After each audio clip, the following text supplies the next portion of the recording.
I don't use any of my fancy equipment. I just use things that you're going to have in your kitchen at home. So you don't need to go out and buy it, spend any money. There we go.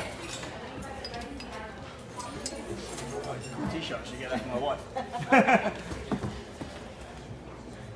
Oh, is that it? I'm sorry, we're on. Music's down. Okay, cool. So I'm going to be running today very much as a kind of interactive workshop. I'm going to demonstrate a drink similar to like the gentleman to my left just did a few moments ago, and then we're going to have people coming up, volunteers to help out, and then you can come and under my supervision make your own beautiful avocado cocktail. So the cocktail that I've made today, I believe you have the recipe cards to take home, but you don't have them yet, so I'll have to obviously talk you through it. So the cocktail is called Persea Fumée. So Persea being the plant we explained before that the avocado grows on, and Fumée the French for smoke. So what I've done, I suppose, the star ingredient of my cocktail today is my smoked avocado puree. So what I've done, I've taken about in this jar you've probably got about 4 large avocados from Mexico, big, ripe. I actually ripened them up last night. My little secret trick, because they weren't ripe, was to wrap them up in bananas in a bag. So they literally, like, I had my avocado sitting in a nest of bananas, and I sat them in the sunshine yesterday afternoon, and this morning they were all absolutely spot on. So there's my little trick for speeding up the process and getting them where you want them. And then what I've done, I've chopped these guys down. Added, I'm sorry for the people who don't do dairy, but there is dairy in here. I can make you one without, but it won't have any avocado in it. Unless we muddle some up, we could do that actually. If we grab one, we could make one without dairy, I think. That would work. So what I've done, I've chopped the guys up, and I've put them in my smoker at home with hickory and mesc, and smoked them out for about 25 minutes, quite intensely. And then the smoked avocado's gone into my blender with the cream, a little bit of agave syrup, a little bit of salt, and some lemon juice just to help keep the colour there. So let's get started. First things first, glassware. We're going to be putting this in a little classic champagne saucer, very much in vogue at the moment. Ice is very cold. So we're going to, first of all, ice our glassware. Now, anybody know why we always ice our glassware beforehand? Because it's bartender's worst nightmare is when you're making somebody a drink on a Friday night and you put your glass up like that with the ice in, and they're like, oh, can I have less ice please? And you're like, no. I'm just chilling the glassware. So the idea is that cocktails are very temperature sensitive. So bartenders like to play with temperature. Sometimes they want to give you a drink that is hot. They might want to give you a drink that's room temperature, or quite often the case is they want to get it as cold as possible and maintain that temperature. The reason why you have a stem on the glass is so that you can hold it here and not here, and get your glass all warm and your drink warm. So we chill the glassware first, and that is, and you can do this at home as well, and that's just to take away the temperature that's in the glass itself, so when you pour in your cold liquid it doesn't instantly warm it up. So first of all, and then what we've got, I've actually infused. Is anyone familiar with the spirit named cachaça? Yeah. You are? Brazil. Can you tell me about cachaça? Brazil, yeah. It's really strong, and my limit of caipirinhas is 2. That's you. 2? All right. Well, you can have 2 today. So there we go. It's what like are you getting the limit? It's a sugar cane. Absolutely. Yeah, sugar, kind of like a rum.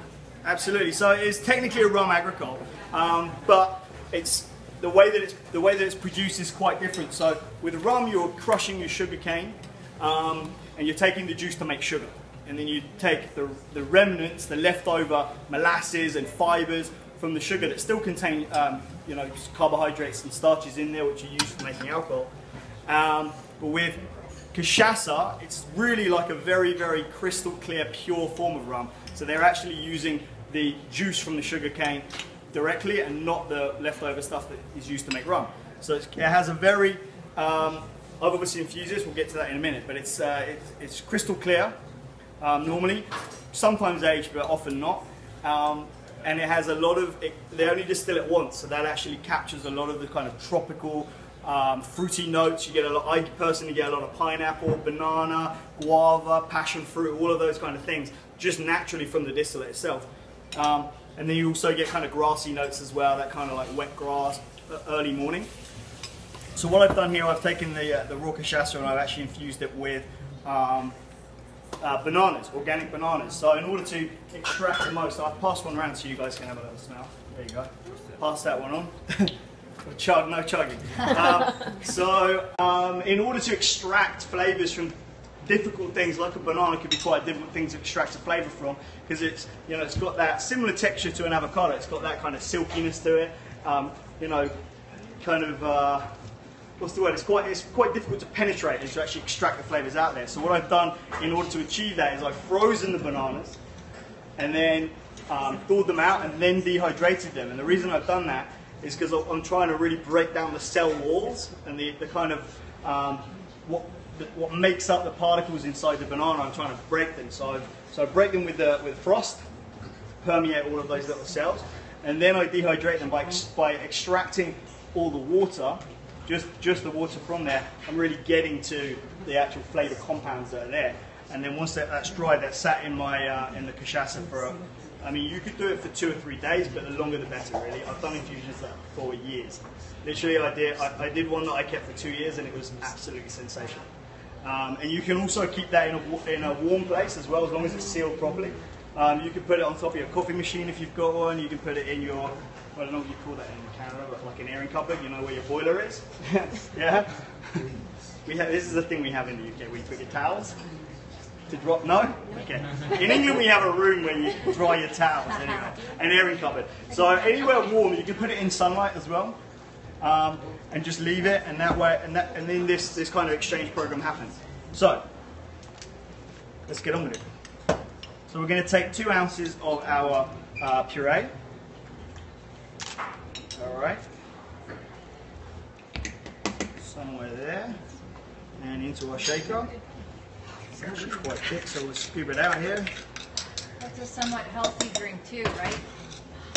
Well, yeah, you know what? I was actually thinking that if you were to start the evening with an avocado cocktail, not only obviously we've already talked about the health benefits of the avocado, but as far as your drinking career is going to go, if you start the evening off with something that's got lovely kind of starches and like coats the stomach, it's probably going to help you. Not just with your hangover, probably with your general health in years to come. So 2 ounces of the cachaça. We're going to go a ½ ounce of freshly squeezed lime juice that I squeezed yesterday morning. And then just a simple syrup, super easy. 1 part sugar, 1 part hot water in the blender. Blitz it till smooth or clear. And then we're just going to shake that up. Do I have a volunteer to shake? Yeah, come up and shake. Yeah, sure. So, alright, so this is a Parisian shaker, Parisian by the shape. Hold it tight together and just shake with all your might. Like this? Yeah. There you go.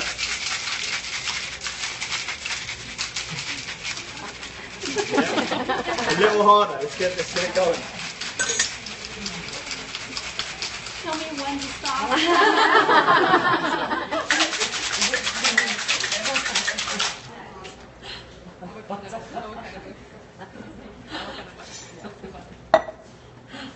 All right.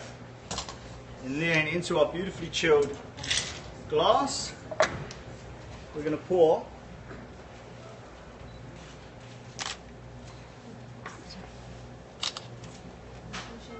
drink. And now to garnish this drink, we're going to use 2 things. Now, because of the natural viscosity and thickness of the avocado, I'm going to try and break that up with a little bit of sharpness on top. The drink's also a little touch on the sweet side, so we're going to balance it back out again with what I have here, which is foam. It's actually a passion fruit foam. Let's hope it doesn't squirt out 4 million miles an hour. Let's just find out.